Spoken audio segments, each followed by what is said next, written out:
And there's something really beautiful when it all kind of played out, right? And you see it, and you see Michonne breaking down and crying, and Daryl just kind of in shock and awe, and Maggie just kind of like not, processing what happened. And it was a very hard and tough emotional moment. For not even 2 minutes. Ladies and gentlemen, welcome to What's in the Box. I am, of course, DJ Miles, and I am here with my co-host, Christian. How you doing? Dude, I'm fucking dying, and I like to think it's because it was the universe telling me not to waste my fucking time with The Walking Dead, but sadly, I watched The Walking Dead. This was the last episode, ladies and gentlemen. Rick Grimes gone. How will the show continue with Rick Grimes leaving? What is going to happen? And you know what they did, Christian? Not a lot. I mean, bullshit, cop out, fuck you. I mean, you take your pick. It's not good. None of it's good fucking answers. It was a waste of goddamn time and a waste of a decade. Oh, man. Obviously, I'm sore about it. I'm sorry. This is weird, man, because there was a lot to like about the season, but then this shit was next level cop out. And honestly, and we'll get to it, but makes me feel in the same vein as the Glenn fake out death. Yeah, no, absolutely. So guys, let's go ahead. If we do a little bit of an episode deep dive review, we'll do it, but let's go ahead and just kind of jump into the meat and potatoes of it all. So Rick Grimes died. And how do you feel about him leaving? So throughout the episode, we kind of get these flashbacks of him, right? And, how's he going to get out? And then we see these simple images here of him and Shane, him and Herschel, of him and Sasha, right? Because throughout the entire show of The Walking Dead, Christian, we know Sasha impacted his life just as much as Shane and Herschel. Let's just totally forget about Glenn. Right? Yeah. Sasha. Motherfuck Lori, his wife, who just wasn't in the show, or Carl, who also you figured would have come back for this moment. No, instead we do a stupid Christmas Carol framing device where he gets visited by Shane and Herschel and to a lesser extent Michonne, right? And they keep doing this. Like, first of all, let's set the plate. At the end of the last fucking episode, dude falls and impales on some fucking rod and concrete, and you're like, well, how is Rick Grimes going to get out of this one? Mm-hmm. The lesson here is always wear a belt, kids, because a belt will save your life, in case you were wondering. Yeah. But then after that, the whole episode is just him wearily walking away from zombies, being on a horse, barely walking away from zombies. That's the whole fucking episode, and he's haunted by these ghosts. Mm-hmm. And the scene that you're talking about is like do you remember that scene in Avengers, or it might have been Civil War? Yeah. Where Tony is like hallucinating and all he sees is the dead bodies of all the other Avengers. And you're like, oh shit, this is metal. Yeah. Right. They give Rick Grimes one of his own, but instead of giving him like Glenn, someone whose death was supposed to be this huge emotional moment, not just for the audience, but for Rick himself. Right. Mm-hmm. You bring Sasha back as if you're right. Like Sasha had any bearing as being a major character that ever really, really affected Rick. You know what I mean? If I didn't know, and again, because we live in the world of the internet where everything has to be spoiled, if no one told me this was Rick Grimes' supposedly last episode, I would have been like, okay, so he's hallucinating. And, where it makes sense, this episode actually makes sense this season, where, again, we I say it every week when we do these videos, right? The holes, right? These holes that are growing bigger and bigger that, hey, let's just love each other and let's have this kumbaya moment where we can all live in harmony and peace. It's not working, man. And we're finding out that Negan is more or less probably right. In this zombie apocalyptic world, you know what? Things sometimes have to get done grimy and dirty. No pun intended, I promise. And that's kind of the way it is, and it's really unfortunate, and it's kind of beautiful in a way where we see in this episode with Rick struggling and the whole conduit of this season, right, is this bridge of bringing in people together, because that's, it's going to show us that we can live in this world that we used to once know and, we're familiar with. And it's rebuilding a bridge today, but it's rebuilding society tomorrow. And that's been the big metaphor that Rick's been, hanging his fucking cowboy hat on. I want someone in the YouTube comments and the Children of the Toast to tell me what impactful moment did I miss in the Walking Dead series that Sasha had with Rick Grimes for her to come back, for Rick to see and hallucinate. Not his son, not Glenn, not his wife, Sasha, okay? Right? It doesn't make sense to me.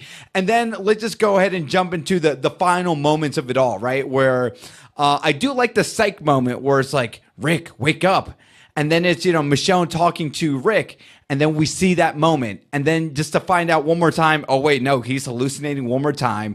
We see the bridge. But now we do actually see Rick and friends, right, finally kind of reunite. And then Daryl is already figuring out that, like, yeah, I think Rick is going to kind of, commit the suicide thing right here, right? Well, not suicide, but, he's about to destroy the bridge. And because of that, that's how he's going to save, the entire group. Which, by the way, before I jump into it one more time, one more nitpick. So, Christian, we find out earlier in the episode from Maggie and the conversation with Negan, right, that there's been about a year and a half since the all-out war, right, from like season 8. So, listen, I understand because, we have to have plot and zombies. I would figure, or I would think they would do a good job from like Alexandria to the Sanctuary to the Hilltop, that the hordes of zombies that they wipe out, and sure, if they pick them up like little roaches here and there, that's fine. But how are these people not seeing the hordes of zombies in this episode? Like, how is there even a horde to begin with?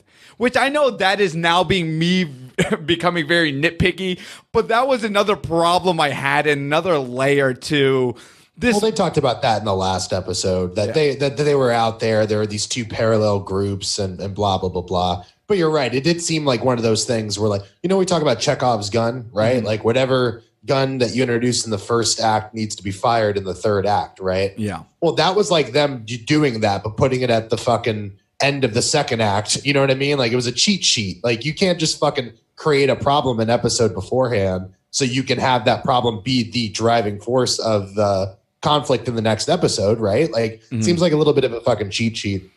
And beyond that, man, there's like other fucking problems, because I get what you're saying about the horde of zombies and whatnot, but just character decisions. Just Maggie fucking shit up, just Daryl fucking shit up.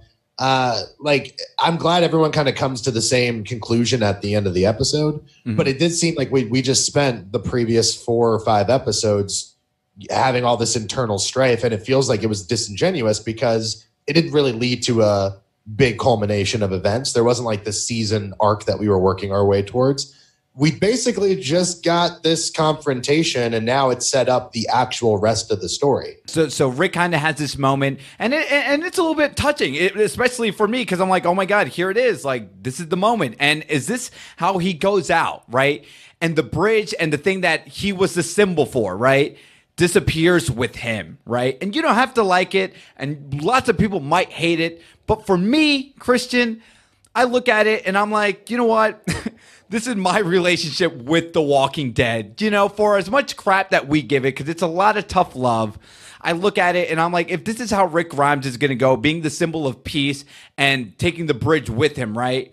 And to show that in this cruel, harsh reality world, this world was not meant for Rick. And maybe this symbol of hope that everyone was leading up to was not going to work. And there's something really beautiful when it all kind of played out, right? And you see it, and you see Michonne breaking down and crying, and Daryl just kind of in shock and awe, and Maggie just kind of like not, processing what happened. And it was a very hard and tough emotional moment. For not even 2 minutes. Where we see Trash Bag Lady, because throughout this season, we get the whole helicopter, and they're a group A and they're a group B or whatever. I don't really care about that, because you know what? Fuck you, Walking Dead. And then she talks to someone in the helicopter, and then this happens, and then we get a fun, upbeat music, and guess what, guys? Rick is alive. And then they take him out because it's a beautiful Deus Ex Machina moment, because they can't give us this moment because Walking Dead and the writers and the creators are fucking cowards and they can't write good character moments. This is just as bad, if not worse, than the Glenn fake out, because they feel like we couldn't take it. And of course we can't take it, or some people can't take it, but that's what makes great television, right? Let's go ahead and just quickly talk about the Red Wedding. When Robb Stark died, there's a lot at stake, and it hurt because when you rewatch those seasons and you see the stupid decisions he makes, you can't help but be like, well, you put it upon yourself, dude. And this moment, for whatever reason, they can't give us the audience satisfaction of like, man, we have to live in this Walking Dead universe, Christian, with Rick Grimes gone. He's finally gone. That sucks. How's this show going to continue without him? Whoops. Whoops-a-daisy. Nope.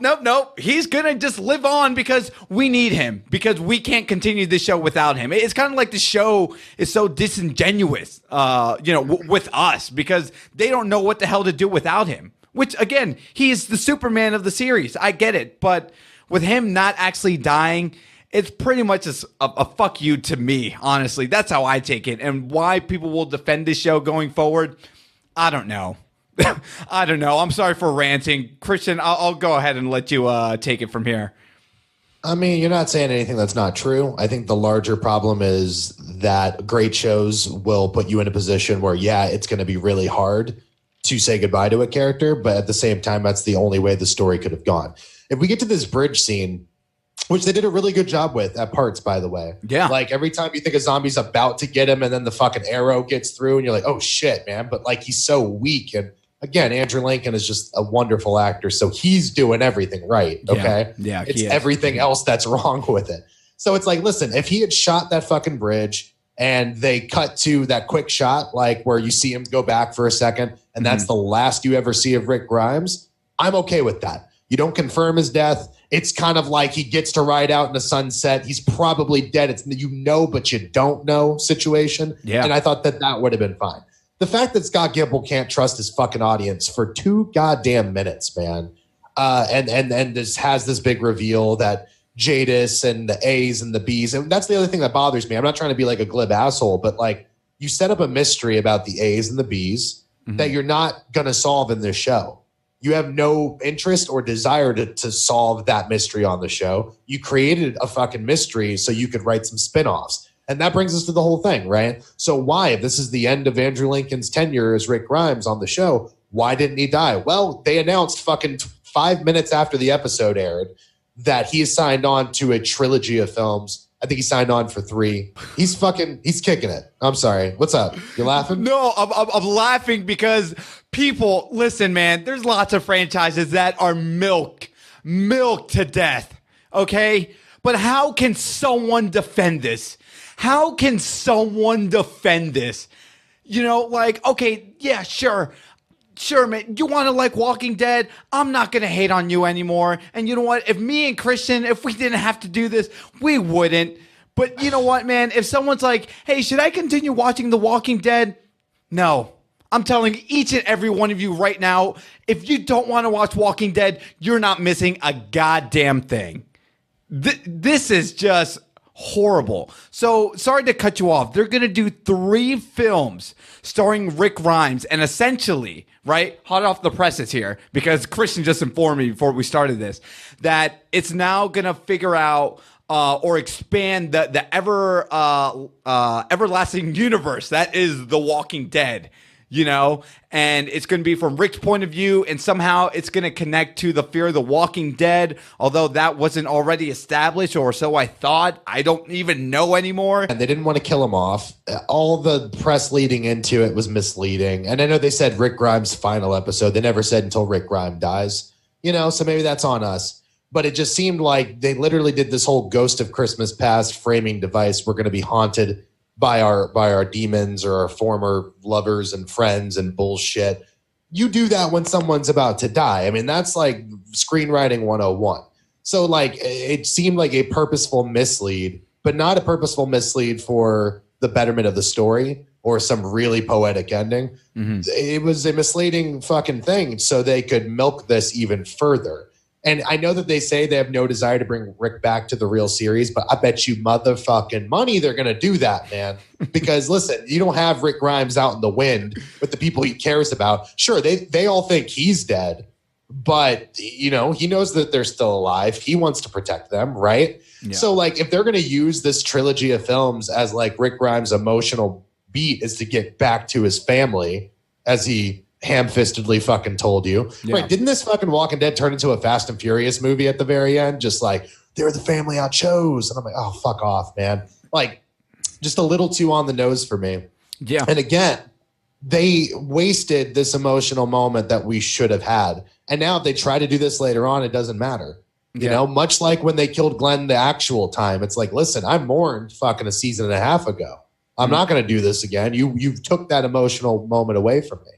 So, dude, I don't know. Just the Rick Grimes of it all, fucking garbage. I'm very mad about it. There were good moments in this episode. The Negan Maggie thing, I actually really liked, man, because by killing Negan, she gives Negan the thing she can't have, which is a reunion, right? Like, she finally comes to the side that, like, yes, him being alive, being a fucking shadow of himself, right? A pale facsimile is like, it's much worse than him being just killed out of anger. And like, that's a great fucking moment. Too bad it was wrapped around like just the worst fucking shit I've ever seen. And it's disappointing because I thought this was on a small upswing. I was clearly wrong. I take it back. I don't want people just to think we totally hated the episode. We hated 75% of it. But there was one moment where I actually liked the Michonne and Maggie confrontation where she throws it in her face, which I loved, where she's like, let's assume All Out War ended with Negan actually killing Rick, and you see that, Michonne. You're telling me you're just going to be okay with that? You're going to be okay with that shit? Yeah, but I will retort because this is something I really liked about that scene. Maggie's actions directly put Rick in the situation that he's in. If not for Daryl trying to take him and lead him away from Alexandria because he knows what's up, right? Like, her going to kill Negan essentially, if Rick would have died, would have left Michonne like without a partner raising a child. It would have been the exact same circumstances, only this time Maggie did it because she thought she was doing the right thing, but she done fucked up. You know what I mean? So like, that was a really great scene, but it was interesting that she was foretelling a situation that might have come. Again, a situation that would have been much prettier if they actually had balls and decided to kill Rick, but he's out in the fucking wind now, right? So it's like, even that, a moment that I want to give a lot of kudos to and a lot of congratulations, it was a powerful moment, is undone by decisions later in the fucking episode. Yeah. That's just unforgivable, dude. Yep. So let's go ahead and now talk about the favorite moment that Christian was alluding to 2 minutes ago. So now we see this, oh, man, the thing I hate so much, right? So after the whole Bridgestein of it all, right, we kind of just get this moment where we see this new group, more or less, of these people killing zombies and all that stuff. And then what happens, Christian? There's a moment where the Horde comes in on this new group of people, right? That we've seen earlier in the episode, because I remember a few of them. And there's a moment where they're like, guys, what are we gonna do? We're surrounded, right? And don't you love in the episode how there's so much pockets and gaps of places where these people can clearly fucking sprint or even just jog. But yeah, bro, zigzag out of that fucking circle, bro. This is not a tight circle. This is not a Red Rover situation. You can clearly get through these zombies. You're just lazy, motherfuckers. God damn it, dude. How does someone tell me this is good? Someone please tell me how you think this shit is good. But anyway, they're coming in. We clearly can't sprint. And then a shot goes off. And then for whatever, come on, guys, now we got some time to get in and zigzag around this group. So, of course, they do it because even as the audience member, how don't you do that in the fucking beginning? I digress. That's not the part I hate because here it is. Here's the fucking cherry on top. We see little baby Judith, right? And there's a 6-year time gap because that's confirmed that it's either 5 and 6 years, right? And then she picks up the hat, Christian, puts it on. What's your name, little girl? Judith Grimes. And that's how the episode ends. Vomit. I'm done. Look, you said it before, and I feel let's just wrap this shit up because I'm going to get angry. The problem with the Judith Grimes of it all is that they're not going to kill a child because they can't commit to killing a goddamn adult who deserves to be killed. So there's no tension. Inherently, you're trying to get me to buy into a new lead or at least a new future for what the show is going to be. But it's devoid of any drama, any suspense, because you know they're not going to kill a child, Miles. You know that. The audience knows that. So what the fuck am I doing here? Like, why am I coming back? To its credit, we saw that fucking preview of like what the rest of the season is going to be after the time jump. Mm-hmm. You got Carol looking like a goddamn mountain witch and shit. Like there are intriguing things going on. I just don't understand how I'm going to care. You know what I mean? Yeah, I mean, I'll say this: Rosita looking fine as hell, baby girl. I'm gonna keep on watching for you, so you better believe I'm gonna keep on. I'll tune it next week. Yeah, she's a fine wine. Yeah. 6 years from now, Rosita looks even better, if you can believe it. Yeah, so, maybe Rosita got all of the youth from fucking Carol, and that's why Carol straight up looks like 160 years old in this future timeline. You know, little Judith now, she's gonna be part of the A team. You know, with Maggie and Carol and Daryl and oh my God, man. I mean, who cares? If nothing else, what's interesting about it is I'll say this, and I'm not sure if I'm going to watch it going forward, but my morbid curiosity might get the best out of me, which is like, listen, the time jump allows them to not even really have to acknowledge the Rick of it all. Whatever the show is next week is going to be a show that's had years and years and years to deal with the grief and loss of Rick, but also to rebuild, to also try to live out those ideals that Rick would want to have, right?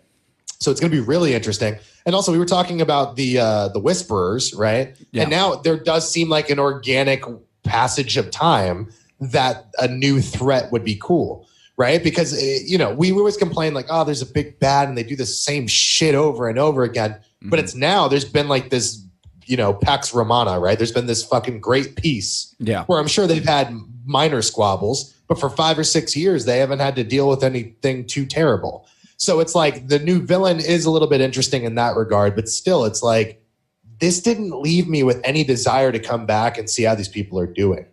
And if the ratings were bad with Rick, I can't assume they're going to get better now that he's gone. Like this was their big marketing ploy to try to get people to watch, and it didn't really work. So yeah, dude, I don't know. You know, there are interesting things, but like, I don't see it being anything that's going to grow into something good or something great even. I can guarantee it. In episode 6 next week, in season 9 of The Walking Dead, we're going to have everyone still react to Rick. Like, I bet Michonne is probably going to go on some hunting mission. Just for the fucking sake of it, dude. Just for it, because we got to fill out our 45-minute slot in this, Christian. I got to find Rick. Michonne, baby girl, it's been about 6 years. No. But I can feel him. You know, and everything else is going to revolve around that. But something tells me my woman's intuition or Daryl's just extra badass sense. Nah, man, he's still here somewhere. And if he's not, he's in here in our hearts, you know? But even with the passage of time, I can guarantee it, dude. They're going to say, I got to find Rick. Yeah, it's been about 6 years, Michonne. I mean, you got to move on. But because we saw that emotional moment anyway, Christian, that's what we're going to get. Because this is The Walking Dead. And you know what? I'm done. You know what? Hey, we're going to keep on reviewing it, you know, just for the sake of the show. But if someone wants to tell me, hey, should I watch this? No. Stop watching this. I mean, the fact that you even continued this further, I feel like the guy in The Legend of Zelda, take this with you for this journey. But you know what? Hold on. Let me take this back. Why the hell are you still on this journey? Get the fuck out of here. There's nothing to be said. There's nothing to be said. You're not missing anything. Go watch. Go enjoy some other television. Go enjoy that. You know what? It is sad to think about what the show once was and what it is now. When it was at its best, it was better than most things on TV, if not everything on TV. I think it's just an example of like when you have too many cooks in the kitchen, when you have too many showrunners in successive seasons, like that show fell the fuck apart. And when we talk about The Walking Dead, I think we're going to talk about it in the pantheons of fucking great TV that just fell, man. It's like Icarus, right? Like it was this precipitous fucking fall that I don't think anyone was ready for. Because even even 2 seasons ago, we were complaining about it, but still 15 million people were watching it, right? Yeah. It was this water cooler conversation, cultural moment.